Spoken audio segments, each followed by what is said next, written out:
Hello everyone and welcome back to another video from Tech Channel. In this tutorial, we will be showing you how to activate dark mode on WhatsApp. Dark mode is a feature that is available in various applications these days. It is designed in order to reduce power consumption from your device. If you need to activate WhatsApp dark mode in order to save your power, first of all, go into the WhatsApp application on your smartphone. Once you're inside the application, tap on the three dots at the top right corner and then press Settings. Now from the Settings menu, go into Chats. And then from the Chat Settings menu, press on Theme.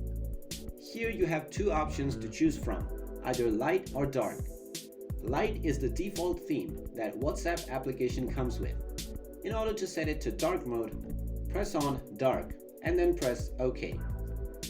You will immediately see your WhatsApp application transform from light mode into dark mode. So that's how easy it is to enable dark mode on your WhatsApp application. If you like this video, go ahead and give it a thumbs up.